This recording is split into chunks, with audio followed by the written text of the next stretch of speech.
संत रामपाल जी महाराज किस प्रकार से संघर्ष किया। गुरु जी सत्संग कर रहे हैं, बाहर बैठे शरारती तत्व ऊपर से पत्थर फेंकते। शुरुआती दौर कैसा था। जहाँ भैंस बांधते हैं ना वो जगह देते, करना हो तो यहाँ कीजिए पाठ अपना। गुरुदेव जी खुद सेवा करते थे।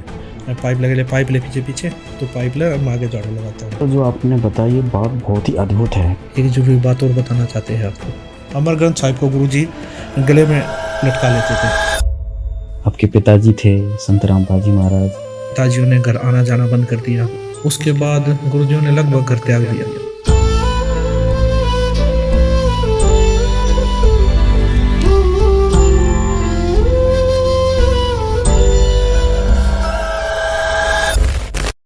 गुरु गद्दियों की बात करें तो महाभारत हो जाती है। गुरु जी बोले यहाँ से मैं सुई भी नहीं लेके जाऊंगा। गुरुदेव जी छुड़ानी नाम जाया करते हैं। मैं इसलिए जाता कि रास्ते में स्कूटर चलाने को मिलेगी। गुरु जी ने एक शब्द भी गाया, बड़ा मार्मिक शब्द गाया गुरु जी ने।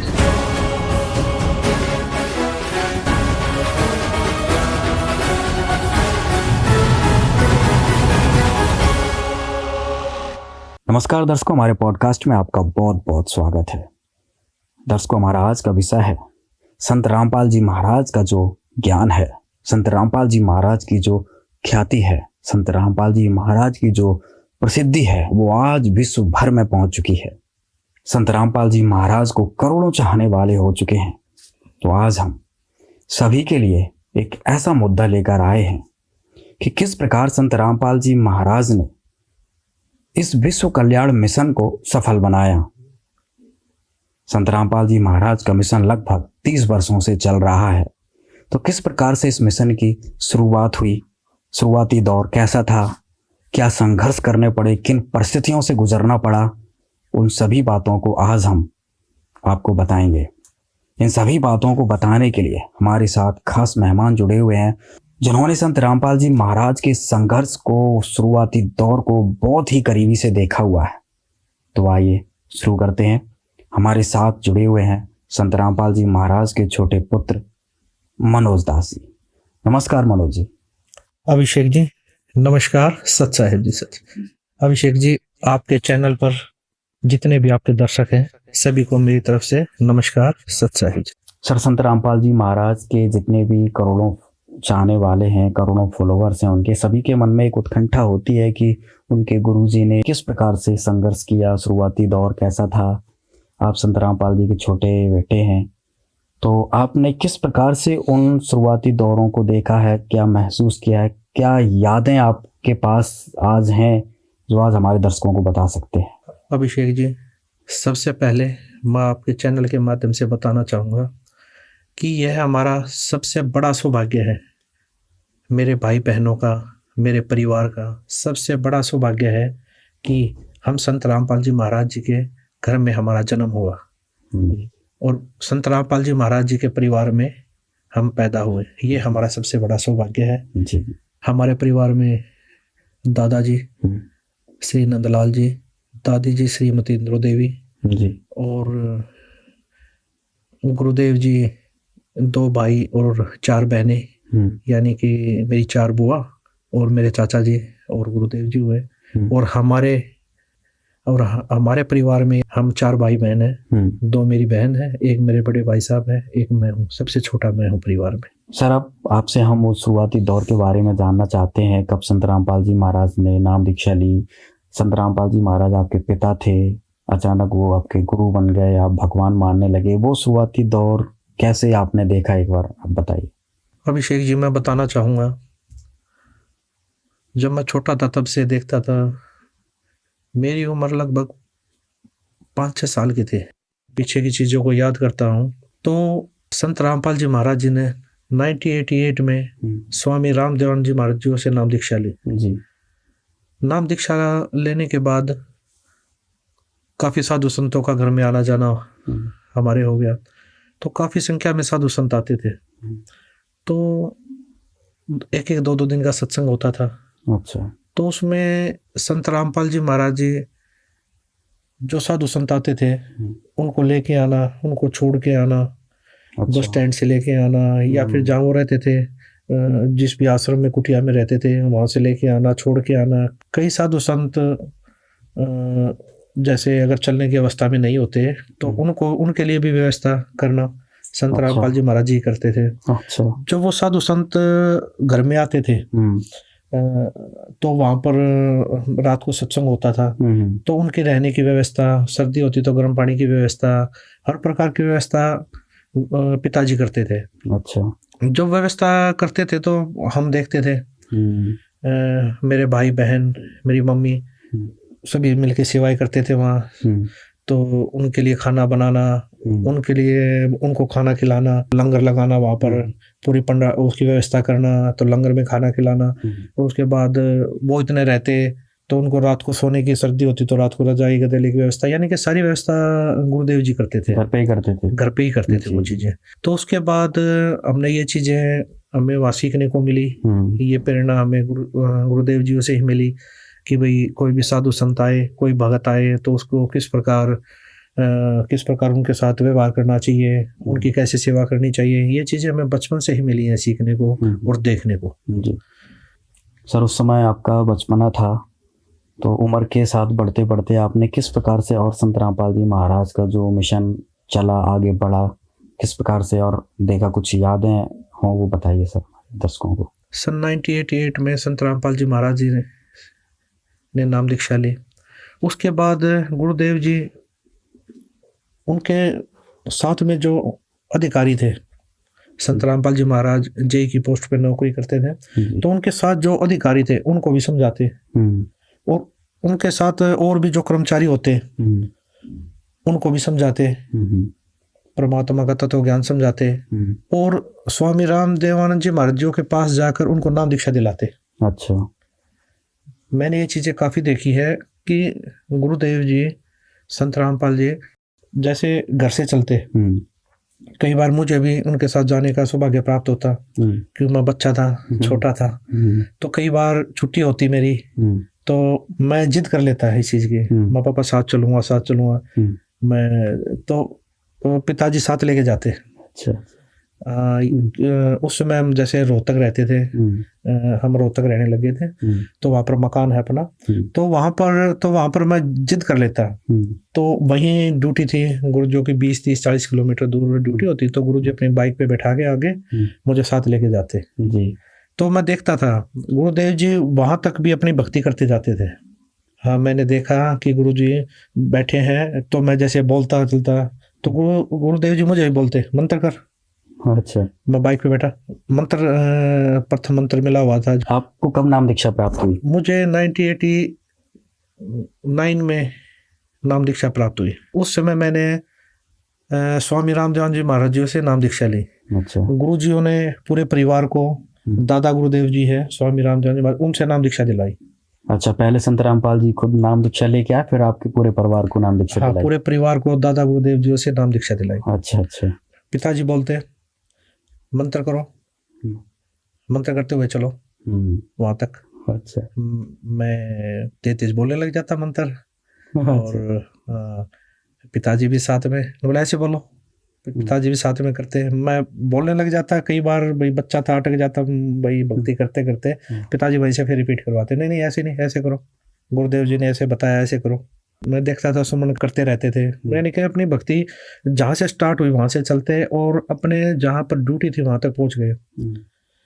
जैसे गुरुजो की नहर महकमे में ड्यूटी थी, तो वहाँ गए, तो वहाँ जाने के बाद भी देखते थे गुरुजी, जैसे देखते, सारा वर्क देखते, काम देखते, वहाँ क्या चल रहा है, कैसे क्या, सारी चीज़ें देखकर फिर गुरुजी क्या करते हैं, जो वहाँ पर बेलदार होते, जो वहाँ पर कर्मचारी काम कर रहे होते, जो लेबर काम कर रही होती वहाँ, उनको भी ज्ञान समझाते बैठा के। अच्छा। उनका लंच टाइम हुआ, वैसे हुआ, उनको पास बैठाते और उनको परमात्मा का ज्ञान समझाते। तो मतलब गुरुदेव जी मैंने जहाँ भी देखा वहाँ कोशिश करते हैं कि ज़्यादा से ज़्यादा ये तत्व ज्ञान, ये परमात्मा का ज्ञान समझाएं। अब हमें ज्ञान हुआ इसका कि भक्ति कौन सी करनी चाहिए, तो अब पता लगा हमें वो तत्व ज्ञान। लेकिन उस समय बचपना था, उस समय तो यह लगता था चलो गुरुजी बोल रहे हैं, गुरुजी कुछ बता रहे हैं, तो पहले यही लगता था कि भक्ति के बारे में बता रहे हैं, कुछ कभी परमात्मा के बारे में बता रहे हैं, तो ये लगता था उसमें। लेकिन अब आज पता लगा कि वो गुरुदेव जी तत्व ज्ञान समझा रहे थे उनको। तो गुरुदेव जी क्या करते थे, उनको अपने साथ दादा गुरुजी के पास लेके जाते थे। अपने अच्छा। खर्चे पे, अपने किराए पर। हम्म कोई गाड़ी बुक कर ली, हम्म अपनी बाइक पे बैठा के, हम्म हैं, तो ऐसे गुरुजी अपने खर्चे से लेके जाते थे और नाम दीक्षा दिलाते थे। राम देवानंद जी महाराज जी से हम्म नाम दीक्षा दिलाते थे। हम्म तो नाम दीक्षा दिलाने के लिए जैसे गुरुदेव जी, स्वामी रामदेवानंद जी महाराज जी तो छुड़ानी धाम आते।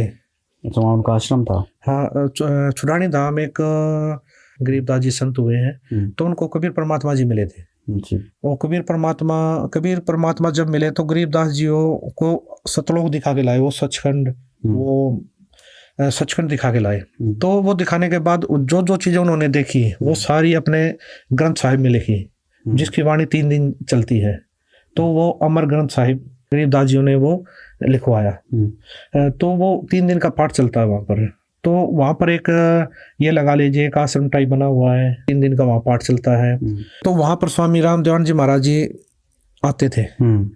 स्वामी रामदेव जी महाराज वहीं आते थे, तो उनके पास लेके जाते, उनको नाम दीक्षा दिलाते। जितने भी श्रद्धालु थे, जितने भी ज्ञान समझ चुके थे, तो उनको लेके जाते। तो ये मैंने काफी बार देखा है कि काफी संख्या में, हजारों की संख्या में नाम दीक्षा दिलाई संत रामपाल जी महाराज जी ने दादा गुरुजियों से। सर, जब वो दौर चल रहा था, संत रामपाल जी ने नाम दीक्षा ले ली, फिर दूसरों को ज्ञान समझा के नाम दीक्षा स्वामी जी से दिलाते थे, तो उस समय की कोई घटना क्रम आपको याद हो तो बताइए हमारे दर्शकों को। मैं आपको बताना चाहूँगा, जब मैं छोटा था तो मुझे स्कूटर चलाने का बड़ा शौक था। अच्छा अच्छा। गुरुजियों के पास स्कूटर थी, हाँ। चेतक स्कूटर, पिताजी के पास। तो जैसे पिताजी आते तो माते साथ स्कूटर पे बैठ जाता। अच्छा। तो बड़ा शौक था मुझे। हर बच्चे को एक होता है, शौक होता है कि भाई घर में कोई चीज़ है उसको चलाऊं। तो मुझे भी बड़ा शौक था। तो गुरुदेव जी छुड़ानी धाम जाया करते, तो मैं भी साथ जाता। मैं इसलिए जाता कि रास्ते में स्कूटर चलाने को मिलेगी। और गुरुजी स्कूटर देते भी थे रास्ते में चलाने के लिए। जैसे हाईवे होता तो हाईवे से अप्रोच रोड होता तो गुरुजी वहां देते। जैसे हम जाते हैं, रोहतक से चलते हैं दिल्ली की तरफ, तो रास्ते में सापला आता है, एक छोटी सी तहसील, तो वहां से अप्रोच रोड जाता है छुड़ानी धाम के लिए। तो वहां पर गुरुदेव जी देते थे। तो गुरुदेव जी देते थे, स्कूटर दे देते, गुरुदेव जी पीछे बैठ जाते, और गुरुदेव जी पीछे बैठते पकड़ लेते थे, साथ में पकड़ लेते। तो मैं चलाता, तेज करता, कोई मंदा करता। मुझे शौक था, मैं चलो छुड़ानी धाम जा रहे हैं और स्कूटर चलाने को मिलेगी। तो वहां जाते थे तो वहां ये था, मेला लगता था, खिलौने मिलेंगे खेलने के लिए, खिलौने खरीदूंगा, फिर खेलूंगा। और तो ये एक कुछ भी लगा लीजिए इस चीज को, ये एक बड़ा ही वो बच्चों को होता है, उत्सुकता होती है। तो मैं इस प्रकार जाता था। तो गुरुजी साथ जाते, तो गुरुजी जैसे स्कूटर चलाने को देते तो वहां पर खिलौने दिलाते। अच्छा। हाँ, खिलौने दिला के मैं वहां खेलता। खेलने के बाद गुरुदेव जी मेरे को बोलते, बहुत खेल लिया ना। हाँ पापा, बहुत खेलता, बचपना था, बोला चल अब मेरे साथ। तो गुरुदेव जी मुझे लेके जाते अंदर भंडारे में। अच्छा। हाँ, वहां पर 3 दिन का पाठ चलता। तो मैं हजारों की संख्या में श्रद्धालु आते हैं वहाँ, साधु संत आते हैं, श्रद्धालु आते हैं। तो वहां पर भंडारे में सेवा करवाते मेरे से। अच्छा। हाँ, मेरे को बोलते प्लेट उठाओ, जितने प्लेट रखो, यहाँ जितने भी साधु संत आए हुए श्रद्धालु आते हैं तो सेवा करते। कोले, कटोरे, गिलास हैं, ये रखो सारे। जितने भी साधु संत बैठते हैं उनके आगे प्लेटें रखते हैं, भाई जैसे मेहमान आते हैं इस प्रकार वहाँ सारी सेवा करते हैं। ये चीजें काफी सेवा करने को मिली वहाँ। गुरुदेव जी बताते हैं अब ये सेवा, गुरुदेव जी खुद सेवा करते थे। अच्छा। वहाँ साधु संतों के सामने प्लेटें रखना, कटोरे रखना, उनको सब्जी डालना, और भंडारे में फुलके राम बनवाना, यानी कि रोटियां बनवाना। उसके बाद उनको भाई वहां से सेवा पूरी होने के बाद फिर भंडारघर में चले जाते गुरुदेव जी। अच्छा। फिर वहां पर सेवा करते हैं, बाल्टी लेकर सभी को सब्जी डालना, उसके बाद फुलके वितरित करना, उसके बाद पानी देना, जो भी होता मैंने देखा वहां पर। अच्छा। और उसके बाद जब सारे साधु संत खा के चले जाते खाना, तो वहां पर पोछा लगाना। अच्छा। ये चीज मैंने आंखों से देखी है। गुरुदेव जी बाल्टी लाते, और वो अपना पोछा होता है जो लगाते हैं घरों में, वो वाला गुरुजी लेके आते कपड़ा। उसके बाद पूरे जितना बड़ा पंडाल होता सारे पे पोछा लगाते। अच्छा। और उसके बाद धुलते। उसके बाद पूरे उसकी जितना जहाँ भंडारा करते हैं उसकी सफाई करते। अच्छा। हाँ, उसकी सफाई करते झाड़ू के साथ, साथ में मेरे को लगाते। अच्छा। हाँ ये ले, जैसे पानी था पाइप, हाँ। पाइप लगे ले, पाइप ले पीछे पीछे, तो पाइप ले मैं आगे झाड़ू लगाता हूँ। अच्छा। ये चीजें मैंने देखी है गुरुजी। संत रामपाल जी वहाँ खुद सफाई करते थे? खुद सफाई करते थे, खुद ये चीजें करते थे। और सफाई करते थे किस, ये लगा लीजिए जेई की पोस्ट पे होते हुए, एक अधिकारी के पोस्ट पे होते हुए मैंने ये चीजें देखी है कि गुरुदेव जी खुद अपने हाथों से सारी चीजें करते थे। बहुत बड़ी बात है। और एक बात और बताना चाहूंगा अभिषेक जी, एक बार हम चुरानी धाम में गए हुए थे, तो 3 दिन का समागम था, मध्य वाला दिन था, तो सवेरे 5-6 बजे की बातें हैं, हजारों की संख्या में साधु संत आए हुए, श्रद्धालु आए हुए, तो वहां पर सीवर चौक हो गया सारा। अच्छा। लैट्रिन बाथरूमों का सारा सीवर चौक हो गया, जाम हो गया, पानी भर गया। तो पानी भर गया तो सारा अफरा तफरी मच गई वहाँ। भाई वही लैट्रिन बाथरूम थे जितने थे, 100-150 लैट्रिन बाथरूम थे, सारे जाम, ब्लॉक में जो। तो गुरुजी ने देखा ये क्या हो गया, तो गुरुजी, मैं वहाँ खड़ा देख रहा है, गुरुजी वहाँ पर डंडा पड़े थे, डंडा लेके आए, फट्टी लेके आए और सीवरों की सफाई करने लगे। ढक्कन उठाया, सीवरों की सफाई वहां पर करना। एक जेई अधिकारी होते हुए उनको देखकर कि जेई साहब लगे हुए हैं, गुरुजों को काफी संख्या में जानते भी थे वहां, तो उनको देखकर, गुरुजों को देखकर और भी आए, और भी श्रद्धालु जो आए हुए थे उनको देखकर, देखो जेई साहब भी लगे हुए हैं। अच्छा। है मतलब सफाई में लगे, वो भी शिविरों की सफाई में, उनको देखकर वो भी साथ लगे। फिर तो उन्होंने मिलकर सारी सफाई करवाई। सफाई होने के बाद लैट्रिन बाथरूम सारे, ये नहीं वो रुकी, मतलब उसके बाद लैट्रिन बाथरूम साफ करना, सारी चीजें गुरुजी करते थे सारे। जैसे 9-10 बजे तक नहा के सारे साधु चले जाते, फिर भीड़ कम हो जाती है, उसके बाद बाल्टी लेके पूरे लैट्रिन बाथरूमों की सफाई करना। ये चीजें मैंने खुद अपनी आंखों से देखी है। ये चीजें सेवा भाव भी हमें देखनी है, के भी प्रेरणा स्रोत संत रामपाल जी महाराज जी हैं। एक बात और बताना चाहता हूँ, एक बार हम छुड़ानी धाम गए हुए थे, तो जैसे आश्रम में जाते हैं, मंदिर में जाते हैं अंदर, तो उससे पहले कच्चा था। इधर वो लगी हुई थी, नल लगे हुए थे, टूटियां लगी हुई थी पानी की, पैर हाथ धो के अंदर जाते थे, तो वहां पर कच्चा था। तो क्या था, वहां पर बहुत ज्यादा कीचड़ हो गया, पैरों पे मिट्टी लग के आई, पैर धोए, उसके बाद फिर चले, तो वहां बहुत ज्यादा जैसे दलदल टाइप हो गया, तो वही पैर लेके अंदर जा रहे, तो गुरुजी ने देखा ये तो भाई गंदगी जा रही है आश्रम में। तो गुरुजी ने क्या करा, एक डंडी लेके आए, उसका वाइपर बना, उसके आगे बोरी लगाई और वहां से सफाई करने लगे, पूरी उसके वाइपर के साथ पूरी सफाई की वहां पर। हाँ, वो जैसे था तो वहां पर पूरी सफाई की, तो पूरी सफाई करते रहे, मैं भी देख रहा, मैं भी तो गुरुजी ने बुलाया मेरे को, इधर सफाई कर, वाइपर लगाया। हाँ, जब तक जितने श्रद्धालु जा रहे हैं, ये गंदगी नहीं रहनी चाहिए, सफाई करो इसकी, बेटा सेवा करो यहाँ पर। तो उसके बाद मैं भी लग गया सेवा करने। तो मैं बच्चा था, बचपना में भाग के कर रहा, वाइपर लेके इधर से उधर भाग रहा, वो लगे फिर उधर एक बच्चा खेल की तरह। लेकिन मुझे क्या पता था, गुरुदेव जी हमारे कर्म बना रहे हैं, मेरे कर्म बना रहे हैं, मुझे सेवा सिखा रहे हैं, सेवा भाव दे रहे हैं, या सेवा दे रहे हैं मेरे को। संत रामपाल जी महाराज पिताजी ने हमें बचपन से ही सेवा भाव सिखाया है। जब हम देखते थे तो घर पे भी सत्संग होते थे, वहां पर सेवा करते थे। उसके बाद छुड़ानी धाम जाते थे हम, तो वहां पर भी पूरा परिवार सेवा करता था। भंडारे में सेवा करना, पंडाल में सेवा करना, तो हर जगह पूरा परिवार सेवा करता था वहां। तो यही सेवा भाव पूरे परिवार को संत रामपाल जी महाराज जी ने हमें सिखाया है। आज भी हमारा पूरा परिवार सेवा करता है। मेरी माता जी भंडार घर में फुल्का बनवाना हो,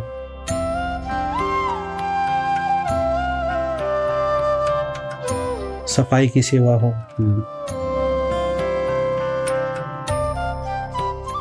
या फिर खाना फुल्के बनवाने की सेवा हो,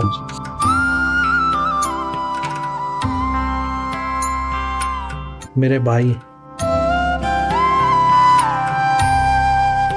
मेरी बहनें,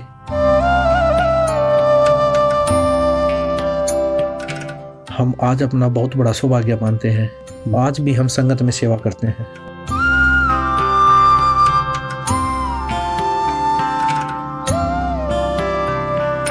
आज भी हमारा परिवार भंडारे में सेवा करना या आश्रम में किसी प्रकार की भी सेवा, वो सारी सेवाएं करते हैं। आज भी मेरे बड़े भाई साहब और मैं, हमें जहाँ भी सेवा मिल जाती है वहाँ सेवा करते हैं, चाहे वो भंडार घर हो, चाहे आश्रम में कोई भी सेवा हो। आज भी हमारा बड़ा सौभाग्य मानते हैं हम दोनों भाई कि हमें परमात्मा ने सेवा का मौका दे रखा है। जब संत रामपाल जी महाराज पिताजी एक पोस्ट पर होते थे, एक जेई की पोस्ट पर होते थे, एक अधिकारी होते थे, उन्होंने भी कभी सेवाओं को छोटा बड़ा नहीं समझा। भंडार घर में सेवा करना, लैट्रिन बाथरूमों में सेवा करना, सफाई की सेवा करना, सब वो करते थे। वही प्रेरणा आज हमारे अंदर भी है। चाहे आश्रम में किसी प्रकार की सेवा हो, वो हमारा पूरा परिवार ये सेवाएं करता है।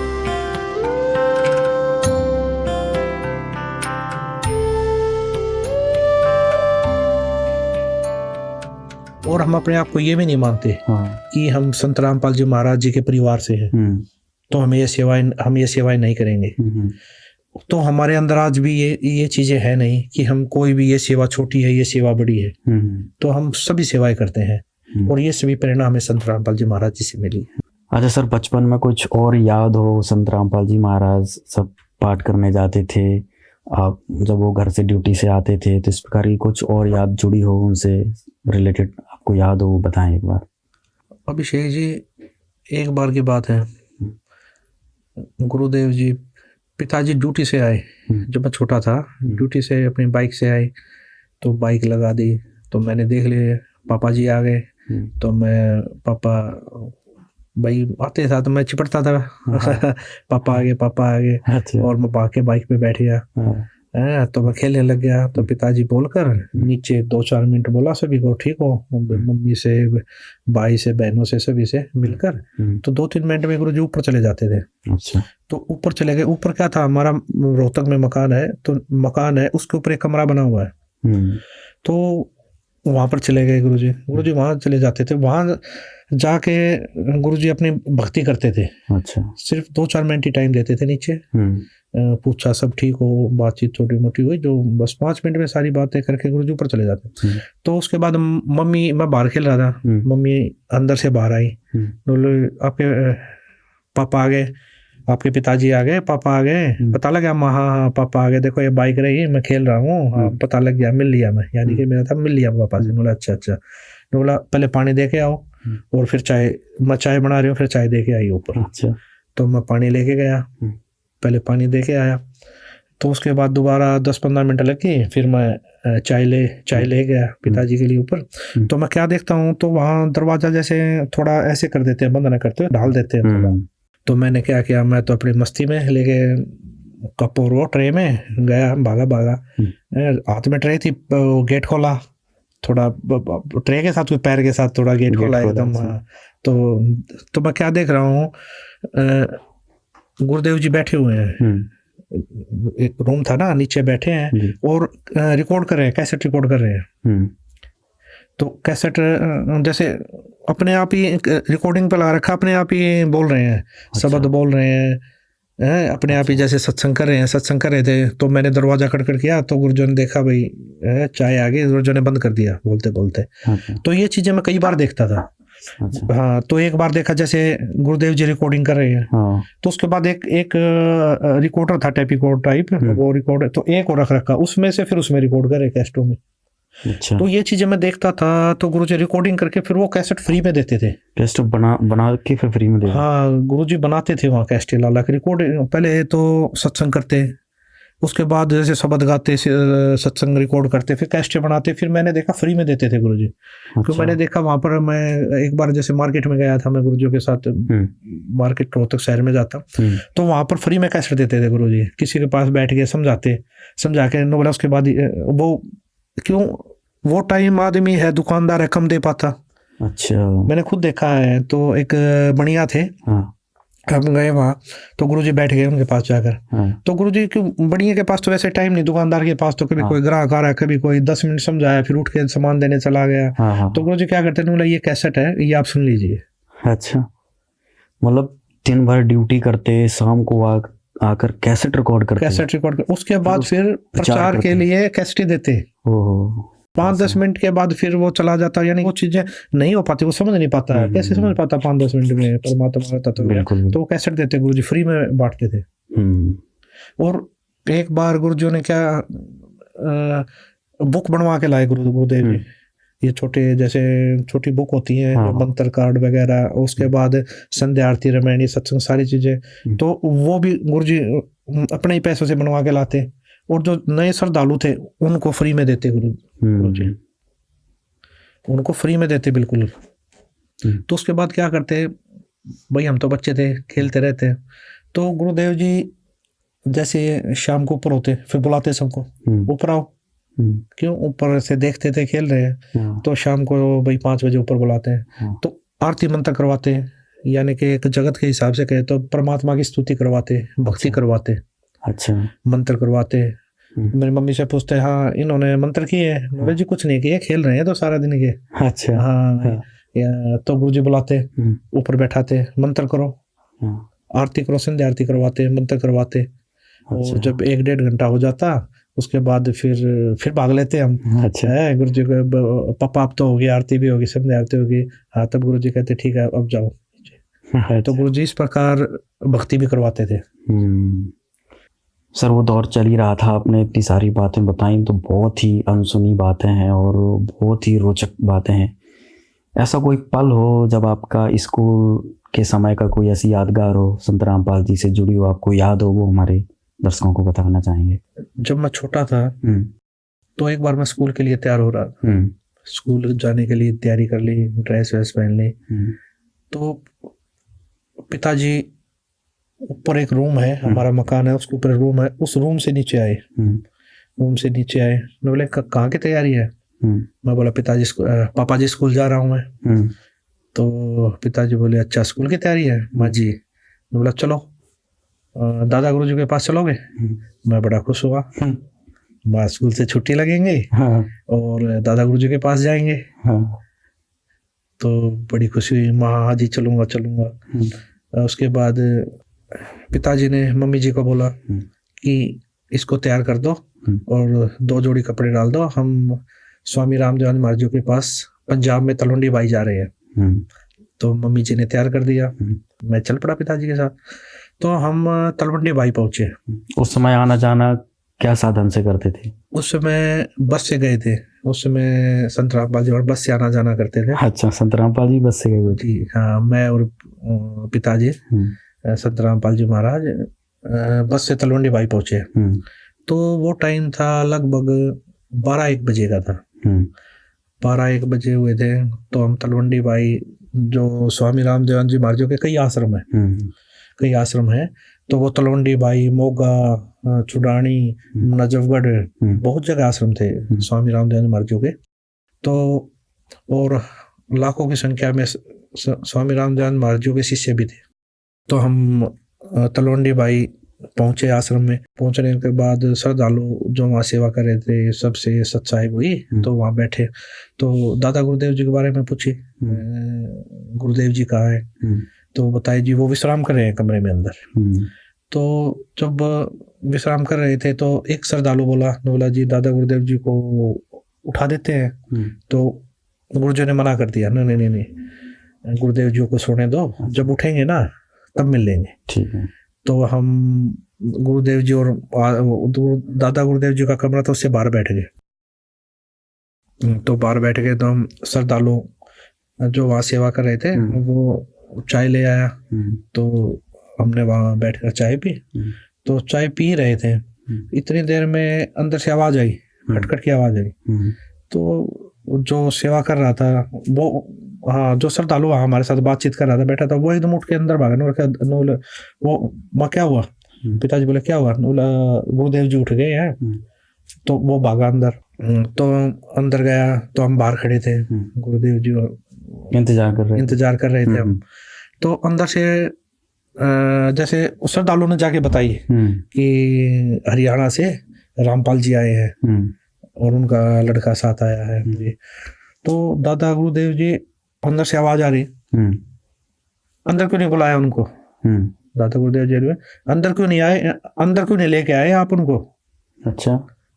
वो कह रहा जी आप विश्राम कर रहे थे, उठाया क्यों नहीं मेरे को? अच्छा, आपने उठाया क्यों नहीं? जब वो आए हुए थे तो उठाया क्यों नहीं मेरे को? अंदर क्यों नहीं लेके आए आप?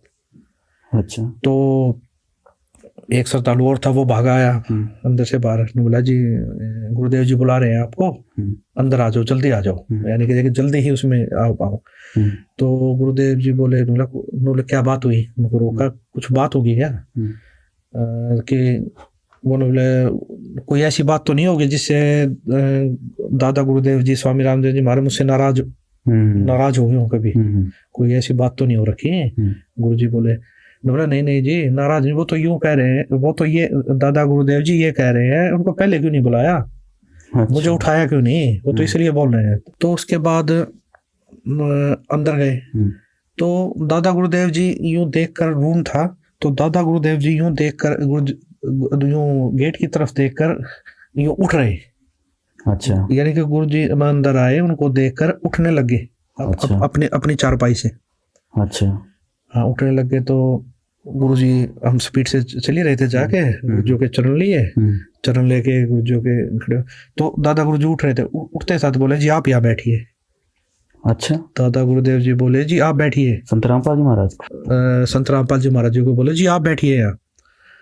आप श्रद्धालु जो दो सेवक थे वो खड़े थे वहाँ, वो भी आश्चर्य में, दादा गुरु जी क्या बोल रहे हैं। और दादा गुरुदेव जी हाथ जोड़ कर बोले, जी आप बैठिए। तो गुरुदेव जी ने हाथ जोड़े, नौलाना ने, नहीं जी आप बैठिए। गुरुदेव जी ये स्थान तो आपका है, आप बैठिए। गुरुदेव जी, दादा गुरुदेव जी भी यूं करके, नहीं जी आप बैठिए। कम से कम 2-3 मिनट तक ये चीजें चलती रही। अच्छा। जैसे कोई घर में मेहमान आ जाता, हम कहते जी बैठिए, वो कहने नहीं जी पहले आप बैठिए। तो कम से कम 2-3 मिनट तक ये चीजें चली है, मैंने देखी है ये चीजें। बच्चा था उस समय, ध्यान नहीं था भाई इतना।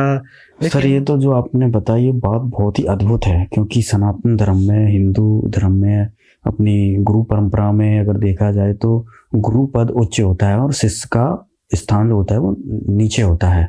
आज इस प्रकार से आप एक घटना का जिक्र कर रहे हैं, तो स्वामी जी अपने चारपाई पे संत रामपाल जी महाराज को बिठाने के लिए बोल रहे हैं। जी जी, ये चीजें मुझे भी, चलो उस समय बचपना था इतनी समझ में, लेकिन आंखों के सामने ये चीजें चल तो रही थी। ये क्या हुआ उस समय? हाँ, ये क्या हो रहा है? और उस समय 2 सेवक भी वहीं खड़े, वो भी आश्चर्य में, उनकी भी वो भी यूं देख रहे बिल्कुल ये चीजें, स्वामी रामदेव जी महाराज जी मतलब क्या कर रहे हैं। तो ये चीजें 2-3 मिनट तक चली, वो मैंने देखी वहां पर। वो चीजें जब देखी तो गुरुदेव जी ने बड़े ही मतलब ये लगा लिए, बड़े ही आधीनता से कई बार प्रार्थना करने के बाद स्वामी रामदेव महाराज जी को चारपाई पे वापस बैठाया। फिर भी स्वामी रामदेव महाराज जी ये बोले, वहां नहीं, चारपाई पे बैठो आप भी। गुरु जी को बोला, आप चारपाई पे बैठो फिर भी। अच्छा। नीचे नहीं बैठना है। गुरुदेव जी ने चरण पकड़े और गुरु जी के चरण लिए, चरण लेके गुरुदेव जी नीचे बैठ गए, चरण दबाने लगे। गुरुदेव संत रामपाल जी महाराज जी बोले, बोला जी, संत रामपाल जी महाराज जी चरण सेवा करने लगे। तो मैं भी चरण सेवा करने लग गया। तो स्वामी रामदेव जी महाराज जी तब भी मैं देख रहा था, उस समय भी बड़े ही गुरुजों की तरफ देखते रहे, फिर भी मतलब यूं देखते रहे, गुरुजों की तरफ देखते रहे। अच्छा। हाँ, ये चीज बड़ा ही अचंभित लगी उस समय। मैं देख रहा था, मैं ये क्या चीज है क्या नहीं। श्रद्धालु जो सेवक खड़े थे वो तो मतलब ये लगा लीजिए देखते ही रहे, बिल्कुल आंखें फटी की फटी रह गई उनकी। दादा गुरुदेव जी क्या इतना महत्व दे रहे हैं, क्या बात है। तो ये चीजें मैंने देखी उस समय। तो ये चीजें जो समझ में आ रही हैं, ये चीजें तो जैसे सत्संग सुनने को मिले, संत रामपाल जी महाराज जी को पता लगा। उस समय भी आज से 600 साल पहले भी ये घटना घटी थी। अच्छा, कैसे? ये जिस समय कबीर परमात्मा जी आए उस समय भी स्वामी रामानंद जी महाराज कबीर साहब जी के गुरु जी थे, नाम दीक्षा ली थी। तो कबीर परमात्मा स्वामी रामानंद जी महाराज जी को सतलोक दिखा के लाए, वो सचखंड दिखा के लाए, सारी इस काल लोक का या इस पृथ्वी का लगा लीजिए जितने भी ब्रह्मांड सब दिखाया उन्होंने, उनको उनके बारे में जानकारी दी। तो ये सारी जानकारी मिलने के बाद स्वामी रामानंद जी महाराज जी को भक्ति का ज्ञान हो गया, उस सचखंड का ज्ञान हो गया। तो इसी प्रकार स्वामी रामानंद जी महाराज जियों ने कबीर परमात्मा को हाथ जोड़कर प्रार्थना की कि जी आप मुझे नाम दीक्षा दीजिए, आप ही परमात्मा हो। जब उनको ज्ञान होगा उन्होंने बोला आप ही परमात्मा हो। अच्छा। तो मैं कैसे बैठ सकता हूँ जी ऊपर, कैसे मैं आपका गुरु हो सकता हूँ। तो ये चीजें जब देखी, ये चीजें उस समय भी ये घटना घटी थी, ये विचित्र घटना हुई थी उस समय भी। तो स्वामी कबीर परमात्मा ने स्वामी रामानंद जी महाराज जी को भी यही बोला था उस समय कि जी गुरु और शिष्य, गुरु और शिष्य का नाता है, ये बना रहेगा, ये भक्ति काल का कलयुग तक। कबीर परमात्मा बोले ये चीजें चलेंगी और वहां तक लेके जानी है हमें, तो आप मेरे गुरु रहो, मैं आपका शिष्य रहूंगा। और ये भक्ति, जो भक्ति युग है, ये गुरु शिष्य का नाता बना रहेगा, ये मेरी आपसे प्रार्थना है।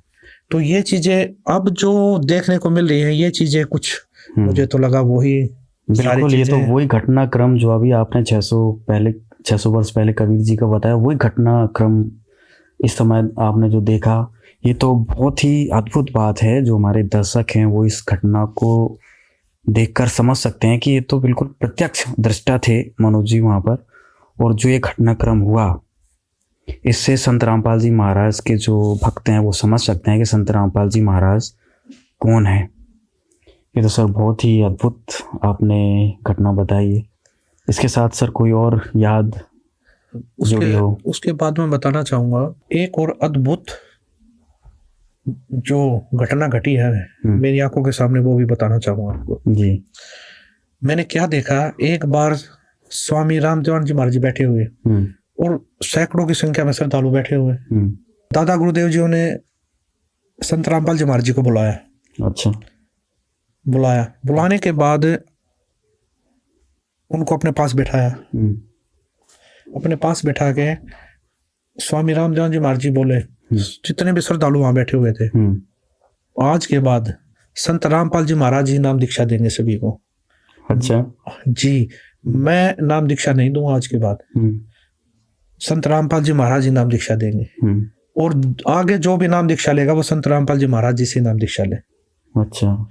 स्वामी रामदेवानंद जी महाराज जितने भी श्रद्धालु वहां पर बैठे हुए थे उनके सामने बोला, आज के बाद मैं तुम्हारा गुरु नहीं हूँ, आज के बाद आपके गुरु संत रामपाल जी महाराज हैं। आज के बाद यही आप सभी को नाम दीक्षा देंगे। और तो और सबसे विचित्र बात, जिन्होंने मेरे से भी नाम दीक्षा ले रखी है, हाँ। वो दोबारा संत रामपाल जी महाराज जी से नाम दीक्षा ले। अच्छा। ये चीज मैंने अपनी आंखों से देखी, कानों से सुनी। अच्छा। और वहां पर सैकड़ों की संख्या में भगत बैठे थे, उन्होंने भी सुनी। इतना कहकर स्वामी रामदेवानंद जी महाराज जी ने संत रामपाल जी महाराज जी की तरफ देखा और बोले, संत रामपाल जी, आप जी के बराबर इस पृथ्वी पर कोई संत नहीं होगा। और ये चीज एक बार नहीं कही स्वामी रामदेवानंद जी ने, दादा गुरुदेव जी ने, ये कम से कम सैकड़ों बार बोला है। अच्छा। ये चीजें जहां भी जैसे छुडानी धाम में भी बोला। हाँ। छुडानी धाम में तो क्या था, नाम दीक्षा लेने के लिए आए श्रद्धालु, दादा गुरुदेव जी बैठे हुए थे। तो गुरुदेव जी बैठे थे, तो गुरुदेव जी ने बोला, जो सेवक थे, संत रामपाल जी को बुला के लाओ। तो गुरुदेव जी साइड वाले रूम में थे उस समय, श्रद्धालुओं को समझा रहे थे, जो नए भगत थे उनको तत्व ज्ञान बता रहे थे। तो दादा गुरुदेव जी ने बुलाया संत रामपाल जी, और बुला लिया था कि सेवक गए, वो बोले जी दादा गुरुदेव जी बुला रहे हैं, गुरुदेव जी बुला रहे हैं। जब गुरु जी आए तो स्वामी जी ने हाथ जोड़ के बोला, आप इनको नाम दीक्षा दीजिए। अच्छा। जी, आप इनको नाम उपदेश दीजिए। तो ये चीज मैंने अपनी आंखों से देखी है। एक बार नहीं, सैकड़ों बार ये दादा गुरुदेव जी ने बोला है। ये बातें लगभग 1994 की है अभिषेक जी। उस समय स्वामी रामदेवानंद जी महाराज जी ने संत रामपाल जी महाराज जी को नाम दीक्षा देने का अधिकार दे दिया। ये सर वो समय आपने कैसे महसूस किया? फिर आपके पिताजी थे संत रामपाल जी महाराज, फिर गुरु पद मिल गया उनको, गुरु बन गए। आज तो खैर जगत गुरु हैं, वो सारी दुनिया के गुरु बन चुके हैं। तो वो पीरियड आपने कैसा फील किया कि आपके पिताजी गुरु बन चुके हैं? और फिर वो बात भी बताई कि आपने तो स्वामी जी से नाम दीक्षा ले ली थी, संत रामपाल जी से फिर क्या आपने नाम दीक्षा ली? जब नाम दीक्षा देने का अधिकार संत रामपाल जी महाराज जी को मिल गया, पहले तो गुरु जी ने स्वामी रामदेवानंद जी महाराज जी से नाम दीक्षा दिलाई थी हमें, पूरे परिवार को ही दिलाई थी। संत रामपाल जी महाराज जी ने हमने नाम दीक्षा ली। उसके बाद गुरुदेव जी ने, जब दादा गुरुदेव जी स्वामी रामदेव जी महाराज जी ने नाम दीक्षा देने का अधिकार दे दिया था गुरु जी को। तो फिर हमने दोबारा संत रामपाल जी महाराज जी से नाम दीक्षा ली। गुरुदेव जी घर घर जाकर सत्संग करते थे, उनको समझाते, नाम दीक्षा देते। और जब सत्संग करते थे, शुरुआती दौर था, सत्संग करते थे, एक घर में चले गए, वहां पर सत्संग करते। और गुरुदेव जी संत गरीबदास जी महाराज जी द्वारा लिखित अमर ग्रंथ साहिब, उसका 3 दिन का पाठ भी करते थे। जब 3 दिन का पाठ करते थे तो जब आपको स्टार्टिंग की बता रहा हूं मैं, शुरुआत में क्या होता था कि पूरे परिवार में एक ने नाम उपदेश ले रखा जी। अब उनके पाठ करना या सत्संग करना, तो वहां पर जाते थे तो परिवार के सारे सदस्य नाराज कि हम सत्संग नहीं होने देंगे, पाठ नहीं करने देंगे। उनका विरोध, उनको जाके समझाते, भाई पाठ करने से ये लाभ होंगे, पाठ करने से तुम्हारे घर में लाभ होंगे, बरकत होगी, ये यज्ञ होते हैं, 5 यज्ञ होंगे आपके घर में, और इन्हीं यज्ञों से आपको लाभ होगा। तो ये चीजें समझाते। एक दो समझता नहीं समझता तो वो क्या करते, चल एक्सेप्ट हो जाता, ठीक है कर लो।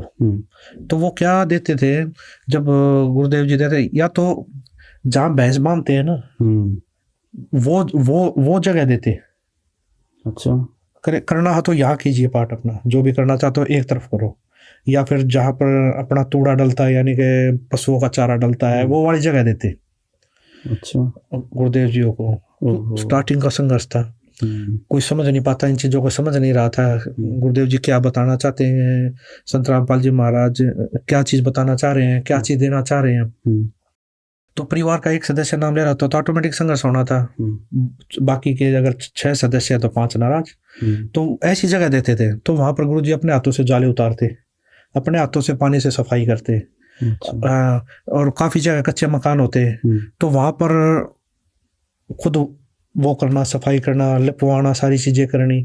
और वहां पर दरबार साहब सजाना, तख्त लेके आए किसी पड़ोसी का मांग कर, अच्छा, उसके ऊपर मंजी साहब लगाना, उसके ऊपर रुमाले ढकना, उसके ऊपर दरबार साहब सजाना, पूरा गुरुजी अपने हाथों से करते थे। और उसके बाद जो 10, 20, 30 श्रद्धालु होते वो बाद में आते, तो वो भी साथ लग के सेवा करते वहाँ। तो क्या था, या तो वहां देते, या फिर ऊपर कमरा होता है, हरियाणा भाषा में चौबारा बोलते हैं, मकान के ऊपर कोई भी कमरा है, वो देते थे कि एक तरफ रहो, वहाँ वहीं से आओ वहीं से जाओ। यानी कि ऐसा वो करते थे कि गुरुदेव जी तो उनको समझाना चाह रहे थे, उनके घर में बरकत इन उद्देश्य से लगे हुए थे, उनके घर में बीड़ी सिगरेट मांस तंबाकू छूटे हैं, उनके घर में लाभ हो, लेकिन वो एक दूसरी दृष्टि से देखते थे कि उनकी भी गलती नहीं है, उनको भी ज्ञान नहीं था भक्ति का। उन्होंने ये चीजें देखी नहीं, कभी समाज ने ये चीजें देखी नहीं कि घर में भी इतने लाभ होते हैं, बीड़ी सिगरेट मांस तंबाकू सारी चीजें छूटती है इस ज्ञान से, गुरुजियों के सत्संग के, गुरुजियों के ज्ञान के आधार से। तो क्या हुआ, तो गुरुदेव जी सत्संग करते, फिर सत्संग करते ना समझाते, तो पारिवारिक सदस्य यहाँ नहीं, दूर बैठ के देखते। अच्छा, कोई दूर से बैठा बैठा बीड़ी पी रहा है, ओक्का पी रहा, देखता क्या मतलब महाराज जी आए, क्या कह रहे हैं, ऐसा क्या बता रहे हैं। तो गुरु जी सत्संग करते तो पहले दिन सत्संग करते, पहले वाली रात को जैसे दूर बैठ के सुन रहे हैं, क्यों लाउड स्पीकर लगा देते, तो बैठे बैठे दूर सुनते, कोई आदमी पड़ोसी भाई बात तो बढ़िया बता रहा है, गुरु जी को बोलते बात तो अच्छी बता रहे हैं महाराज जी। तो अगला दिन क्या करते, अगला दिन सत्संग होता ना, 10-20 आदमी जुड़ते, वहां के बैठ जाते सत्संग में। अच्छा, तो वो सुनते, उनमें से फिर 2-3 नाम भी ले लेते, उनको समझ में आ जाता। तो इसी प्रकार संख्या थोड़ी बढ़ती, क्यों, फिर उस घर में लाभ देखते, फिर उनके घर की बरकत देखते भी, बीड़ी सिगरेट छोड़ दिया सभी बच्चों ने, दारू पीनी छोड़ दी परिवार के सदस्यों ने, उसके बाद घर में इनको इतना लाभ हो रहा है, इतने जो घर में जो बीमारियां थी वो सब ठीक हो गई, किसी प्रकार की कोई कैंसर की बीमारी है या कोई भी भयंकर से भयंकर बीमारी, वो सारी ठीक हो रही है। तो ये लाभ देखकर जगत के लोग बहुत जुड़ने लगे कि भाई महाराज जी आए थे, सत्संग किया और आते हैं, ये इन्होंने संत रामपाल जी महाराज से नाम दीक्षा ले रखी है। तो जगत के जो लोग थे वो बहुत ज्यादा जुड़ने लगे, वो भी पाठ करवाने लगे आहिस्ता आहिस्ता। तो ये चीजें काफी मतलब ये चीजें चली स्टार्टिंग में। तो वो ये चीजें चलने के बाद गुरुजियों के फिर हजारों में संख्या हुई, भक्तों के नाम दीक्षा ले, फिर लाखों में संख्या होगी, आज करोड़ों में संख्या है गुरुजियों की। बिल्कुल। इसके बीच में एक बात और बताना चाहूंगा, जब गुरुजी शुरू में स्टार्टिंग का संघर्ष करते थे उस समय पे हमने देखा है तो गुरुजी सत्संग कर रहे, गांव में शरारती तत्व होते हैं, वो क्या करते हैं, गुरुजी सत्संग कर रहे हैं, बाहर बैठे भाई आंगन में बाहर, तो क्या करते हैं, शरारती तत्व ऊपर से पत्थर फेंकते। अच्छा। शरारती तत्व पत्थर फेंकते, वो डिस्टर्ब करते ज्यादा से ज्यादा। तो वो बताते हैं जो श्रद्धालु बैठे जी ऐसे ऐसे, तो गुरुजी तब भी यही बोलते थे, बोले बेटा पहले तुम भी ऐसे थे। जो श्रद्धालु बैठे थे बोला तुम भी ऐसे ही थे पहले, जब तक तुमको ज्ञान समझ में नहीं आया है तो तुम भी यही सोचते थे हमारे बारे में, यही चीजें करते थे। और जब वो समझ जाएंगे, वो भी तुम्हारे भाई है, अगर वो भी उनको भी जब ये ज्ञान समझ में आ जाएगा वो भी तुम्हारी तरह बैठेंगे यहाँ के। अच्छा, मतलब किसी प्रकार से विरोध नहीं करते थे? विरोध नहीं करते थे गुरुदेव जी, बिल्कुल ये नहीं कहते थे भाई उनको कहो जाके बोलो या ना, गुरुजी मना कर देते, नहीं उनको अपना काम करने दो, मैं अपना काम कर रहा हूँ। अच्छा। अब भक्तों को थोड़ा गुस्सा होता, जो ऐसे कैसे कर दिया, ऐसे कैसे वो कर रहे हैं, मतलब तो गुरुजी मना कर देते, नहीं झगड़ा नहीं करना है, वो अनजान है, उनको ज्ञान नहीं है अभी इस चीज का। तो ये चीजें काफी बार हुई। और ये एक चीज और देखने को मिली, ये एक जगह नहीं कई जगह हो जाती थी। तो उसके बाद वही जो पत्थर फेंकते थे, पता नहीं होता पत्थर फेंक के भागे, वो आके बताते थे जब उनको समझ में आती थी, फिर वो सत्संग पता लग गया उनको, सत्संग कहीं सुना, तब आके मैंने खुद देखा है गुरुजियों के आगे हाथ जोड़ते हुए, बोला जी हमें माफ कर दो। गुरुजी बोले क्या हो गया भाई? बोला जी हम आप आते थे ना हमारे इस गाँव में, हम पत्थर फेंका करते आपके ऊपर। आज वो हाथ जोड़े बैठे थे गुरुदेव जी के आगे, और गुरुदेव जी उनको उठकर गले लगा रहे हैं। गुरुजी मतलब कोई बात नहीं भाई, कोई बात नहीं बेटा, आज आपको समझ में आ गई ये चीजें, तो आज हमारे साथ लग के आप परमात्मा का ज्ञान हो गया आपको। वो रोते, मैंने रोते हुए देखा उनको कि जी हमसे बहुत बड़ी गलती हो गई।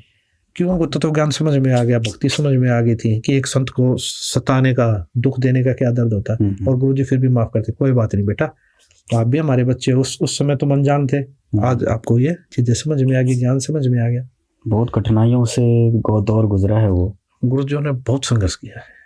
तो अभिषेक जी एक शुरुआती दौर की एक बात और बताऊंगा मैं आपको जी। गुरुदेव जी जब पाठ स्टार्ट हुए तो गुरुदेव जी के पास स्कूटर थी, चेतक स्कूटर, तो उसी पर सारी सामग्री लेके जाते थे। अच्छा। जैसे लाउड स्पीकर हुआ, एम्पलीफायर हुआ, बैटरी हुई, उसके बाद राशन का सामान हुआ, उसके बाद सामग्री हुई, पाठ की सामग्री, वो सारी चीज गुरुदेव जी स्कूटर पे लेके जाते थे। तो सारा सामान खरीद कर अमर ग्रंथ साहिब को गुरुजी गले में लटका लेते थे, गले में ऐसे डाल के ऐसे लटका लेते, क्यों अनादर ना हो। अच्छा। कहीं इधर रखें, पीछे रखें ना, सारा सामान स्कूटर पे एडजस्ट कर लेते थे, स्कूटर पे ही रखकर, और फिर स्कूटर लेके जाते थे गुरुदेव जी, फिर अगले घर में पहुंचते थे। और तो ये बातें मैं शुरुआती दौर की बता रहा हूँ, जब शुरुआत गुरुदेव ने कम से कम काफी सालों तक ऐसे संघर्ष किया।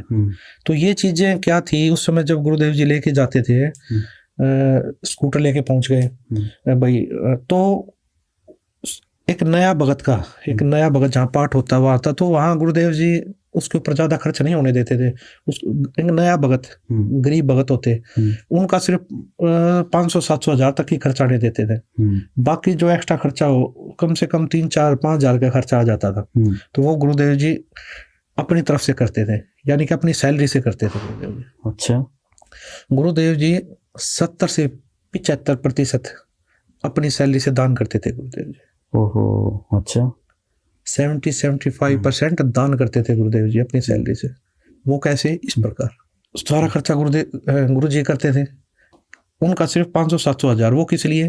कि एक बार जुड़ जाएंगे, एक बार इनके घर में लाभ होने लग जाए। परमात्मा का भी विधान है कि कुछ करोगे तभी पाओगे। तो एक बार शुरुआत गुरुदेव जी करवाना चाहते थे इस चीज से। मतलब धार्मिक क्रियाओं को करने के लिए, धर्म बढ़ाने के लिए -0 से शुरू किया हुआ, -0 से। तो उनके घर में बरकत होती है, यानी कि लाभ चालू हो जाते हैं।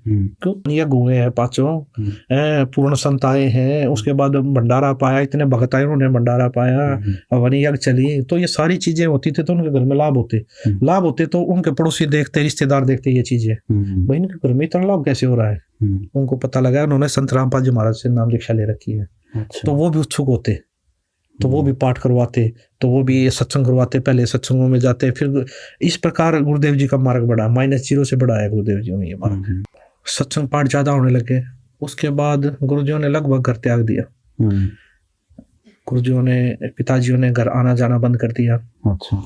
आजीविका साधन सैलरी थी, तो वो अब बंद हो गई थी। तो मम्मी को बड़ी चिंता हुई इस चीज के लिए कि अब कैसे खर्चा चलेगा। जी बिल्कुल। और कैसे परवरिश होगी बच्चों की।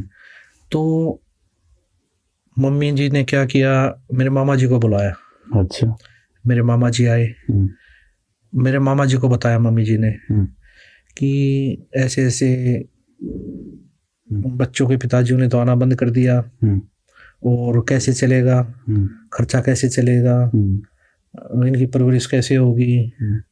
तो मामा जी ने सुनी ये सारी बातें। तो मामा जी, गुरु जी सत्संग कर रहे थे एक जगह, तो वहां पर गए मामा जी। मामा जी गए तो मामा जी जाके राम राम की, राम राम जी। तो गुरु जी को, क्यों जय की पोस्ट पे थे ना, तो वो उसी भाव से बोलते, साहब बोलते थे, जय साहब नमस्कार। अच्छा। तो वो बोले जय साहब राम राम। तो गुरु जी बोले, पिताजी बोले राम राम भाई, राम राम, आ जाओ बैठो। तो बैठे हैं मामा जी। तो चाय पानी ली मामा जी ने। तो उसके बाद मामा जी बोला जी कैसे चलेगा घर का खर्चा, आप तो घर आते ही नहीं, तो ऐसे कैसे गुजारा होगा। तो गुरुजियों ने उनकी तरफ देखा। गुरुजी बोले इस पूरी पृथ्वी को, गुरुजी बोले इस पूरी पृथ्वी को हाथी से लेकर चींटी तक वो परमात्मा खिला रहा है, क्या मेरे बच्चों को नहीं खिलाएगा वो? मेरे बच्चों को भूखा मार देगा वो परमात्मा? बहुत बड़ी बात बोली। तो उसके बाद मामा जी चुप, मामा जी सोच में पड़ गए। मामा जी ने प्रणाम किया और मामा जी वापसी चल पड़े। मामा जी वापसी मम्मी के पास आए। तो मम्मी के पास आए तो मम्मी जी को बताया, बोला क्या क्या बात हुई। तो मामा जी ने सारी बातें बताई, ये बात हुई। तो मम्मी जी बोले कैसे होगा। तो मामा जी बोला मेरी हिम्मत नहीं है दोबारा जाके ये बातें बोलने की। आज इतनी बड़ी बात बोल दी है उन्होंने, आज जय साहब ने इतनी बड़ी बात बोल दी है कि मेरी हिम्मत नहीं है दोबारा जाके बात करने की बहन।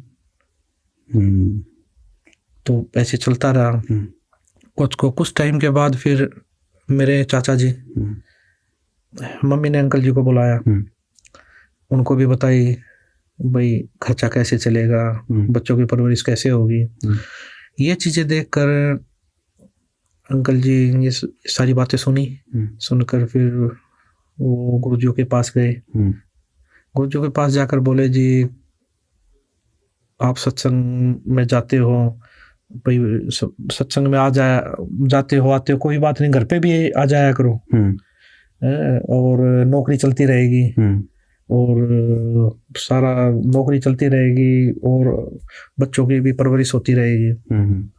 तो ये चीजें सुनकर गुरुजी बोले महेंद्र, अगर मैं आज मर जाता तब उन बच्चों की परवरिश कौन करता? अच्छा। आज मैं मर जाता तब उन बच्चों की परवरिश कौन करता? आज मैं जिस भगवान के शरण में लगा हूं ना, वो पूर्ण परमात्मा है, वो उनकी भी परवरिश करेंगे और उनकी जीवन रक्षा भी करेंगे। वो पूर्ण परमात्मा है, वो ऐसा भगवान है। गुरुजी बोले महेंद्र अब उस सच्चे सरकार की नौकरी करेंगे। अब नौकरी बहुत कर ली, इस झूठी सरकार की नौकरी बहुत कर ली। अच्छा। अब सच्चे सरकार की नौकरी करेंगे। अब ज्ञान हो गया उस सच्चे सरकार की नौकरी का, अब नौकरी उसकी करेंगे। अब झूठे सरकार की नौकरी मुझसे नहीं होगी भाई। और आप कह रहे हो कि बच्चों का गुजारा कैसे होगा। फिर गुरुजी बोले महेंद्र जाके बोल दियो उनको, और उसे अच्छा गुजारा चलेगा उनका। अंकल जी ने बताया, गुरुजियों ने एक शब्द भी गाया, बड़ा मार्मिक शब्द गाया गुरुजियों ने। अच्छा। वो शब्द गाकर फिर गुरुजियों ने आशीर्वाद दिया, मतलब महेंद्र बोल दिया उनको, जो और है ना वहां पर है उनसे ज्यादा अच्छा गुजारा चलेगा उनका। उससे कुछ दिन के बाद मेरे बड़े भाई साहब है, उन्होंने दुकान की, उन्होंने परचून की दुकान की, और गुरुदेव जी का आशीर्वाद से, गुरुदेव जी की दया से वो दुकान ऐसी चली, वहां पर जितनी भी दुकानें जिनकी 20-20 साल की चली हुई थी, वो भी चर्चा करते थे, वो भी आश्चर्यचकित थे, इनके इतनी अच्छी दुकान कैसे चल रही है। अच्छा। इतनी भीड़ लगती थी हमारी दुकान पे, उदाहरण था हमारी दुकान का, इतने कम समय में इतनी प्रोग्रेस हमने जीवन में पहली बार देखी है। तो हमारी इतनी अच्छी दुकान चली कि महीने में हम 1 से 1.5 लाख रुपए मंथली कमा रहे थे उस समय। अच्छा। 1998 1999 में संत रामपाल जी महाराज का आशीर्वाद फल गया। जी, संत रामपाल जी महाराज जी का आशीर्वाद, वो आशीर्वाद दिया हुआ गुरुजियों का, वो फल फूल रहा था उस समय। उस समय 1 से 1.5 लाख रुपए हम कमा रहे थे उस परचून की दुकान से। और ये लाभ हमें ही नहीं, जिसने भी संत रामपाल जी महाराज से नाम दीक्षा ली, उन सभी को इसी प्रकार के लाभ हो रहे थे। किसी भी प्रकार की घर में बीमारी है, वो सब ठीक हो रही है। इसी प्रकार का किसी को भी, हम तो भगवान उसी को मानते हैं। आज ये लोग भगवान परमात्मा उसी को मानता जो सुख दे, वो सारा सुख संत रामपाल जी महाराज से नाम दीक्षा लेने के बाद मिल रहा था, हमें नहीं। आज करोड़ों की संख्या में, लाखों की संख्या में जो भगत जुड़े हुए हैं, आज उनसे आप पूछ लीजिए, वो बताते नहीं थकते, सुनने वाला थक जाता। उनके घर में इतने लाभ मिलते हैं, इतने लाभ मिले हैं गुरु जी की दया से। आप किसी भी संगत के किसी भी भगत से पूछ लीजिए, उनको आज घर में सैकड़ों लाभ मिले हैं। सर, और कुछ ऐसी बात हो संत रामपाल जी महाराज से जुड़ी उस समय, क्योंकि घर त्याग दिया उन्होंने, नौकरी छोड़ दी और सत्संगों में बिजी हो गए, फिर और आगे फिर कैसे मिशन तेजी से आगे बढ़ा? अभिषेक जी, एक समय की बात बताता हूँ आपको। दादा गुरुदेव जी शरीर त्याग गए थे, यानी कि संत भाषा में बोले तो सतलोक चले गए थे, अपने परम धाम चले गए थे। तो उनको तो वहां से मैसेज आया तलवंडी भाई से, पंजाब से, गुरुजियों के पास, कि दादा गुरुदेव जी शरीर त्याग गए हैं। तो उनको समाधि देने की तैयारी कर रहे थे। तो मैसेज आया, शरीर त्याग गए, आप आइए। संत रामपाल जी महाराज कुछ श्रद्धालुओं को लेकर हरियाणा से गाड़ियों में बैठकर तलवंडी भाई पंजाब पहुंचे। जब वो वहां पर पहुंचे तो वहां पर तैयारी कर रहे थे दादा गुरुदेव जी को समाधि देने की। तो गुरु जी गए, वहां पर काफी मेहनत आए हुए थे और हजारों की संख्या में वहां पर श्रद्धालु आए हुए थे। फिर दादा गुरुदेव जी तो शरीर त्याग गए, तो उनको समाधि देने के लिए। तो वहां पर जब समाधि देने की तैयारी थी करी गई, समाधि दे दी गई। फिर समाधि देने के बाद वहां पर चर्चा, आपस में चर्चा कर रहे सारे जो बैठे, वो चर्चा हो रही। चर्चा ये हो रही, बातचीत चल रही है। बातचीत ये चल रही थी कि अब तो जितने भी आश्रम हैं, जितने भी शिष्य हैं, और जितनी भी वो व्यवस्थाएं हैं, या कोई सामान है, या कोई भी चीज वहां पर, गाड़ी है या जो भी व्यवस्था, वो तो अब संत रामपाल जी महाराज जी के पास होंगे।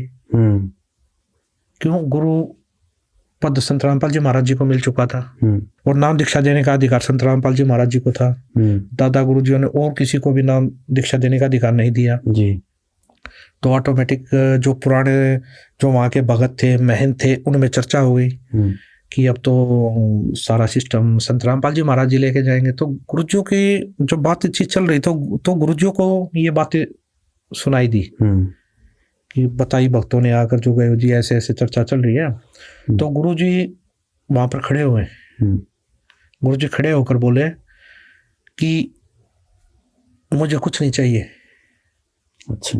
गुरु जी बोले, मुझे ना ही आश्रम चाहिए, ना ही मुझे ये नाम दीक्षा वाले जो श्रद्धालु थे वहां पर वो चाहिए, ना ही मुझे तो आपका ये जो भी है आश्रम में जो भी सामान है या गाड़ियां है, जो भी, मुझे कुछ नहीं चाहिए। गुरु जी खड़े होकर, मुझे यहाँ कुछ नहीं चाहिए आपका।